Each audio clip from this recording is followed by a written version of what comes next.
You see things that you wouldn't wish upon anybody. You see things that make normal people have nightmares about. We rely on them to serve and protect, police putting themselves in harm's way on a daily basis. Hangings, dead bodies, people hit by trains, children in car crashes, dead children. More scrutiny than ever before. Sarah Everard's killer undermines confidence in the police. A series of scandals in recent years leaving public trust at a record low. There is nobody that dislikes a bad officer than a police officer. But the handling of misconduct allegations on top of the pressure and toll of the job having a catastrophic effect. He was failed massively by the police. The police broke him as a person. Channel 4 News can reveal the scale of the mental health emergency inside UK policing, including suicides. Sorry. A situation described by those on the ground as an ongoing tragedy that must be confronted. My name is Ben Pearson. I'm a former West Yorkshire police officer. I've always had a dream wanting to be a police officer. It was just the thing that I've always obsessed with wanting to do. It's like it were running through my veins. Times were different, so you were still seen as the Bobby on the beat, you were still seen as the pillar of the community. Children looked up to you, family and friends were proud to say my son's a police officer or my best friend's a police officer. But 2 decades of frontline policing took its toll, and Ben was medically retired with post-traumatic stress disorder. Something inside snapped, and it were at that point I thought, something's not right, and I'm going down a slippery slope into what I'd describe as the abyss. The pain that you're feeling and seeing every day just becomes that unbearable that the only way you can see you getting out is by taking your own life.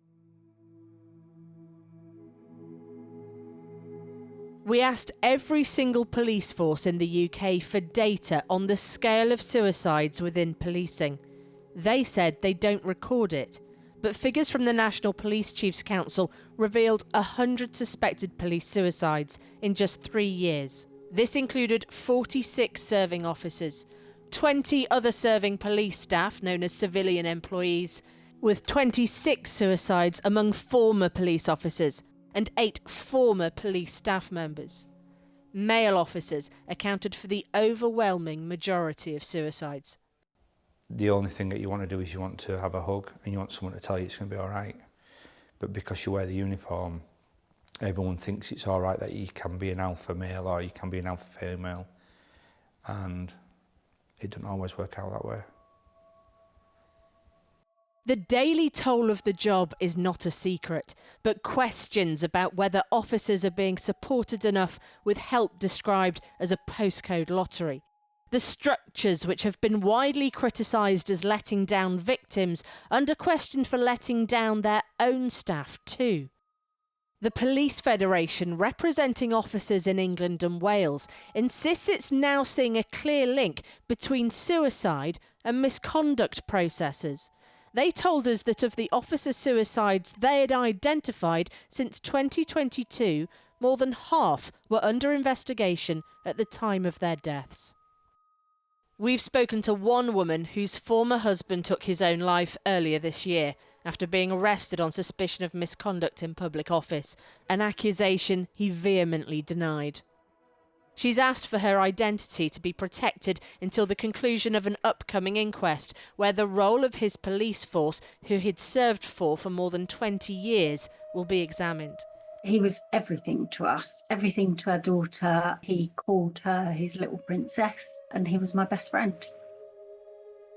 He was failed massively by the police. The police broke him as a person. I've never ever seen anybody that low. The police was his life. It defined him. The shame and the embarrassment was massive.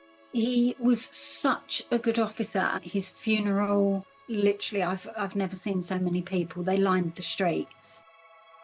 Something has to change.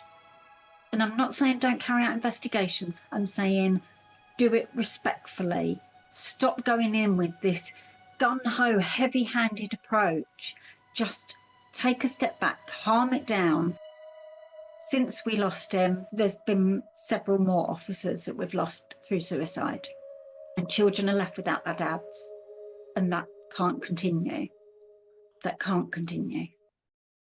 I'm Vicky Palumbo. I used to work for Hertfordshire Police. I was originally a 999 call taker and then went on to become a police investigator in the domestic violence unit. Disillusioned with life inside the police, Vicky left in January. She now works supporting officers up and down the country. She says some are left in a dangerously vulnerable place by flawed misconduct processes. I've ended up driving around aimlessly trying to find an officer who sent me a message that is going to take his life. You know, these people just feel hopeless, helpless, isolated. Scrutiny on the character and conduct of the police is unprecedented and it's necessary. Serving officer Wayne Cousins was given a whole life term in 2021 after admitting the abduction, rape and murder of Sarah Everard. Another, David Carrick, was jailed after admitting to being a serial rapist, abusing his position to take monstrous advantage of women. The number of police officers sacked and banned from returning to the job since those horrific cases has more than doubled. Rooting out dangerous officers is entirely necessary, but there's alarm about an alleged clumsy and inconsistent approach. They're all coming into the police station now, sitting in hearings, getting accused of being like Wayne Cousins or David Carrick. The amount of officers I'm speaking to, even if they can evidence till they're blue in the face, they did not do it. The next minute they'll be accused of something else and something else. People can lose sight of this is actually a human being. And if the culture is about we need to get this many people dismissed, then they're not impartial. We spoke to a number of bereaved families and dozens of police officers as part of our investigation, and all of them said the same thing, that police officers who are dangerous or corrupt must be rooted out in order to restore public confidence. But the same themes also kept coming up. So a lack of sensitivity and proportionality, such as being arrested in front of colleagues, investigations going on for years, an absence of safeguarding, all leading to this overwhelming sense of isolation. In Hampshire, the suspected suicides of 2 police officers in just 6 months, both of whom were under investigation, has triggered an independent review into the police's professional standards department. Channel 4 News is also aware of ongoing serious complaints against Surrey Police and Sussex Police following the recent deaths of officers. The Home Office declined an interview when approached to respond to our findings, but recognised the strain that prolonged misconduct processes can have. The National Police Chiefs Council insists it's ensuring that there's sufficient investment into the well-being of officers, but admits there's a gap in the recording of suicides, which it now intends to address. Suicide is complex. There is often not one reason behind someone taking their own life. There are, however, growing calls for a greater focus on heightened suicide risks inside certain occupations, policing being one of them. We're in 2025. None of this needs to be going on. We don't need to be losing good officers. Every time I see a police officer, I know how much hard work they do. I know how much death they've seen. I know how much violence they've endured. Officers are going to continue taking their lives because they're not being looked after.